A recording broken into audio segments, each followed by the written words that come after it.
Boa tarde, pessoal. Aqui estamos pro Felipe e Leonardo Bandeira Soares. Isso mesmo. Leonardo Bandeira Soares aqui com mais um episódio do Cadê a Engenharia?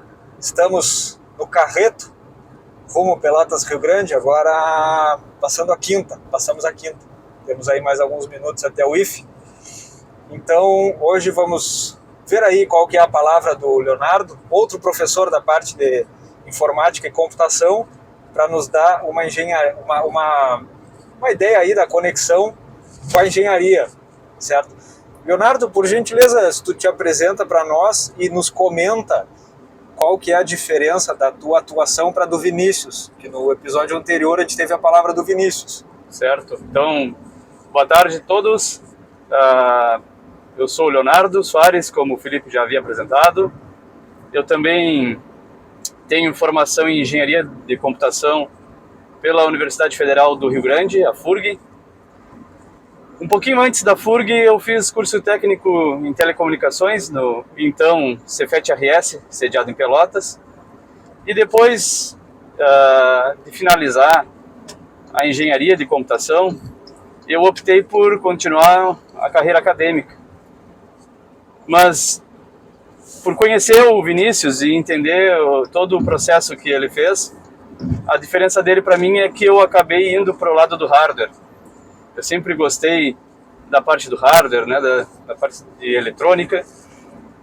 E aí eu acabei indo para Porto Alegre para fazer tanto o meu mestrado quanto o meu doutorado na URGS e no programa de pós-graduação em microeletrônica, que é um programa derivado do Instituto de Informática da URGS, mas que também tem atuação da engenharia elétrica, atuação da química e da física. Então é um programa de pós-graduação multidisciplinar. E então nesse programa de pós-graduação em microeletrônica, os objetivos são sempre voltados a processos, tecnologias e desenvolvimento de hardware, né? Sempre objetivando desenvolver circuitos integrados e chips. Basicamente isso aí é o que eu fiz da minha vida ao longo da carreira acadêmica, e depois vim aqui para o IF trabalhar com as disciplinas de informática e de algoritmos de programação. Uma coisa que eu acho fantástico nas pessoas é a expressão e o tom que a pessoa transforma e passa a falar quando fala de alguma coisa que entende bastante, assim, né? Às vezes a gente estava ali, todo num papo e tal, e começou a falar do teu doutorado, do mestrado, cara, muda. Eu vejo também quando eu estou falando com a Alissa, minha noiva, a gente está conversando algumas coisas, aí eu pergunto assunto da área técnica, cara, a expressão da pessoa muda, eu acho muito bonita, né? É verdade. E eu tenho uma explicação até para isso, porque a gente passa bom momento da nossa vida estudando sobre essas coisas e também apresentando essas ideias para outras pessoas, né? E acaba se transformando num fluxo natural, e de fato muda mesmo, né? Até mesmo a expressão, a gente parece que entra numa cartilha de coisas que precisam falar e sai, assim, né? Bem diferente de quando tu tá tentando consolidar uma ideia que tu ainda não tem certeza, por exemplo, sobre aquilo, criando uma hipótese ou coisa parecida. Essa é a diferença do cara expressar isso naturalmente numa conversa. É diferente, tu tá lá apresentando tua tese, tua defesa, é diferente. Exatamente, é diferente. Tá. Tem liberdade nesse momento para falar o que tu quiser e o que tu acha que está mais confortável, né? Tá, então podemos continuar nesse contexto da microeletrônica. A engenharia de computação em si, da FURG, ela acaba se diferenciando um pouco das outras engenharias de computação, inclusive URGS é um tanto diferente, porque a FURG ela tem uma dedicação também especial à parte de software, não somente o hardware.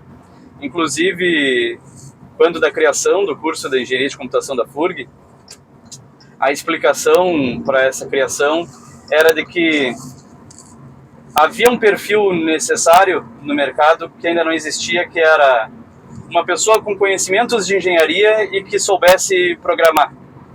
E que tivesse, de repente, até uma certa ênfase em programação né, em diferentes técnicas de programação, paradigmas e etc. Quando eu vim para a FURG, na engenharia de computação, de fato, o que me cativava mais e desde sempre era a parte de hardware. Mas a carga horária de hardware que é desenvolvida, por exemplo, na FURG, ela difere bastante do que é desenvolvido, por exemplo, na URGS, onde lá na URGS, como existe a ciência da computação também, acaba tendo uma divisão bem característica, onde a engenharia de computação da URGS, por exemplo, teria um foco tanto maior de hardware do que a da FURG. Mas eu acho que até a formação da FURG ela é interessante justamente pelo ato de criação, né, o que se observou na época do perfil de egresso que se queria na FURG.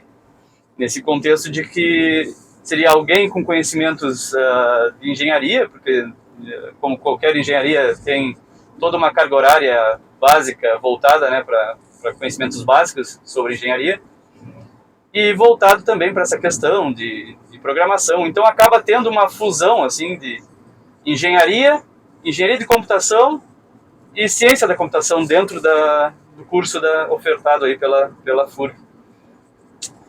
Mas aí quando eu saí da FURG, eu resolvi ir para a URGS nessa área de microeletrônica, um tanto pela influência dos meus orientadores na época na FURG. E aí eu fui para a URGS, melhor dizendo, né? E justamente o meu objetivo lá era aprofundar um tanto mais o conhecimento sobre hardware, que era uma coisa que sempre me incentivava a entender um tanto mais e que eu não, de certa forma, foram até conceitos que eu não trabalhei na FURG pela diferença, pela particularidade que é o curso da FURG. Então eu acabei aprendendo coisas novas lá na URGS, até porque lá eles têm um histórico muito forte na área de microeletrônica. A computação da URGS, ela tem esse entrelace entre professores que acabaram fazendo suas pós-graduações fora do Brasil nessa área de microeletrônica, que de fato, né, fora do Brasil, se a gente pegar Estados Unidos, Europa, né, França, por exemplo, eles têm um investimento muito maior em microeletrônica que o Brasil, né?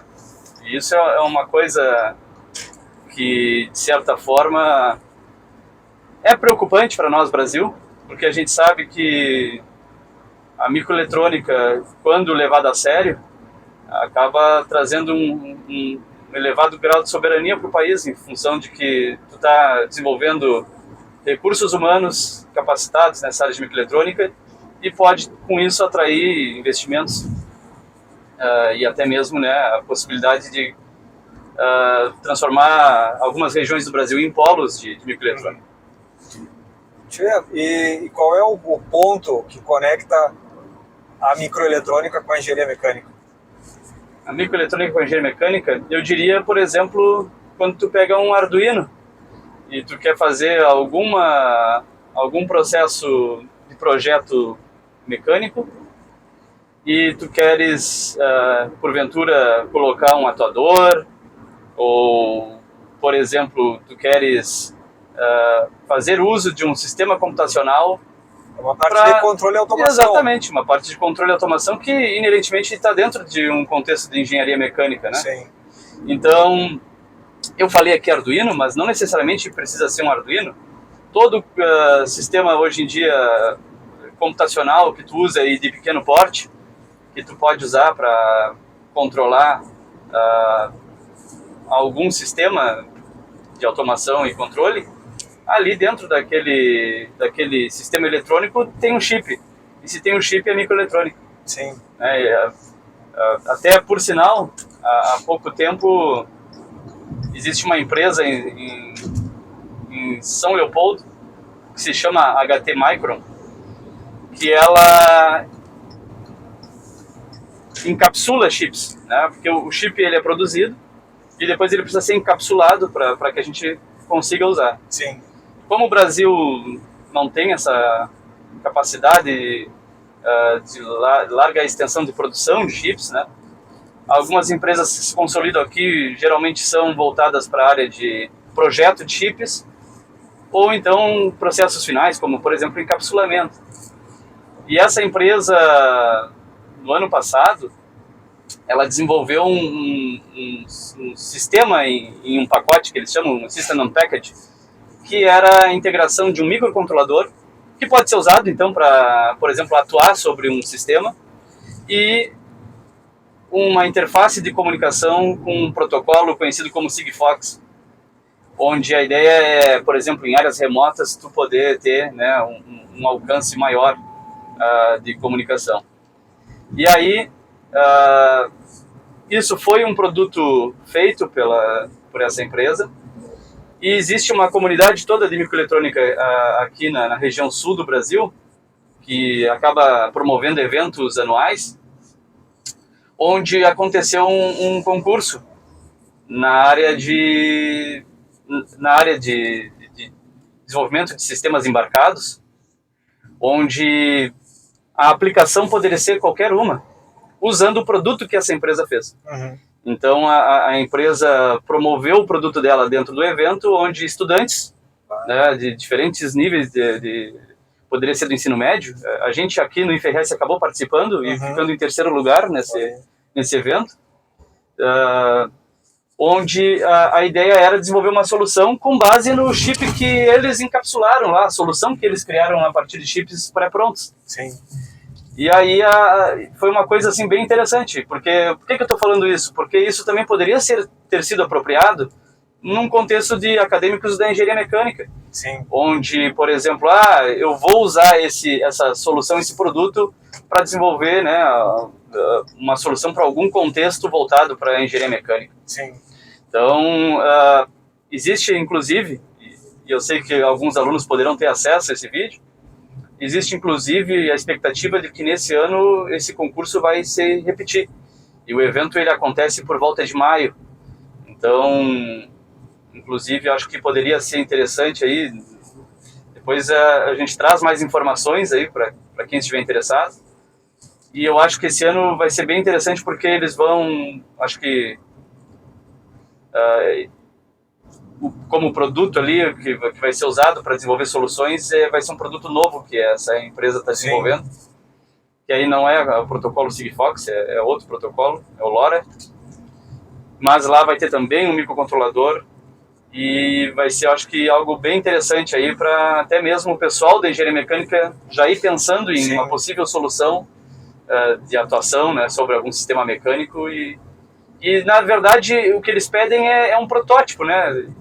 O projeto em si, sempre a gente começa por um protótipo. Claro. E eles vão ficar muito felizes de ver um protótipo ali. E tem todo um setor da empresa que depois tenta acompanhar o projeto e oferecer algumas ideias de fomento, assim, até mesmo para, de repente, eventual criação de uma startup ou coisa parecida. Sim. Pois é, durante todo o que tu foi falando, eu fui pensando onde que o pessoal da engenharia mecânica pode trabalhar. Claro, todo o processo de fabricação, manutenção, uma operação industrial, aí o pessoal vai estar. E aí, até, por exemplo, os nossos alunos aqui na HT Micro. Uhum. Né?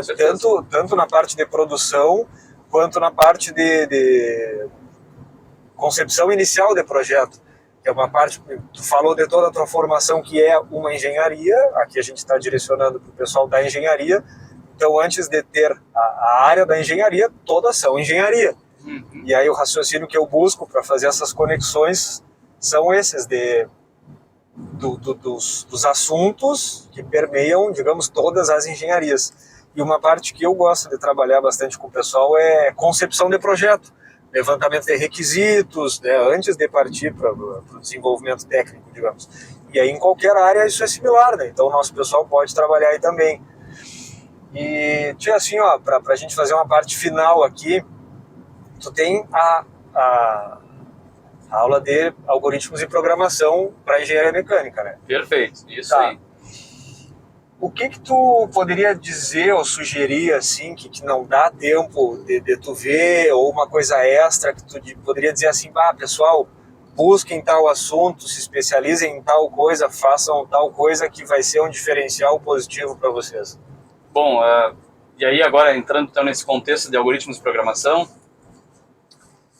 é claro, né, a gente tem uma carga horária ali que é um fator limitante para que se possa desenvolver tanto mais, enquanto que então meu objetivo ali na disciplina é que os alunos eles tenham eles consigam desenvolver o raciocínio lógico e a partir desse raciocínio lógico eles consigam resolver problemas computacionais.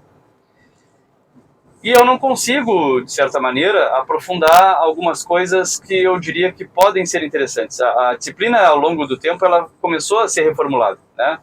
Hoje em dia, eu trabalho com uma linguagem de programação que se chama Python, que inclusive ela oferece um tanto de bibliotecas interessantes para a área de engenharia, como é o caso do NumPy, né, e para até mesmo análise de dados e tudo mais. E aí eu até consigo, de maneira superficial, entrar um tanto, né, nesses conceitos mais para o final da disciplina, mas eu diria, né, como dica, uma delas é aprofundar um pouco mais o conhecimento sobre isso, porque ao aprender um tanto mais sobre isso, tu não vai ter, por exemplo, dificuldades com MATLAB, né, que é um software que muitos engenheiros acabam usando, por exemplo. Mas que em Python tu encontra solução similar ao MATLAB, com a diferença de que Python é uma ferramenta livre, onde tu não vai precisar de uma licença para uso, como é o caso do MATLAB, e tu ganha, de certa maneira, aí uma liberdade, né, de desenvolvimento. E outra coisa que eu sugeriria é realmente também, né, para aqueles que são entusiastas dessa área de programação de microcontroladores e tudo mais, é aprofundar. Eu também planejo na disciplina algum primeiro contato, inclusive laboratorial, de programar um microcontrolador e fazer coisas iniciais, assim, como se fosse um Olá Mundo nesse contexto, né? Seja uma leitura de um sensor de temperatura e acender um LED, por exemplo, para mostrar que chegou num objetivo lá de temperatura. Mas é óbvio que esse universo ele tem assim uma série de possibilidades, e o que eu tenho acompanhado ao longo da vivência da disciplina, seja ela no momento remoto como no momento presencial, é que muitos alunos eles se motivam com isso e acabam depois adquirindo kits com Arduino, com atuador, com tipos diferentes de sensores. Eu tenho pelo menos aí uns 2 exemplos de alunos que me relatam até hoje, que já fizeram a disciplina, e que me relatam até hoje que eles deram continuidade nessa parte, né, de prototipação em circuito eletrônico e testando lá, fazendo um atuador ser acionado, um sensor ser lido e coisas nesse sentido. Então eu acho assim, né, aprofundar nesse contexto da algoritmos de programação associado com engenharia, aprofundar os conhecimentos na área de computação numérica, é uma coisa bem interessante, e também aprofundar o conhecimento nessa área de programação de microcontroladores. Quem sabe no futuro aí um projeto de ensino possa inclusive resgatar algumas coisas que não ficam tão evidentes em algoritmos de programação. Ou de repente a oferta de uma disciplina optativa na engenharia mecânica poderia também cobrir, né, algumas coisas que não tem tempo de trabalhar no momento em que ali o objetivo principal é desenvolver o raciocínio lógico. É uma introdução. Exatamente, uma introdução à programação, né? Que espetáculo. Bueno, então vamos encerrando, estamos aqui há 18 minutos, já passamos da Ponte dos Franceses.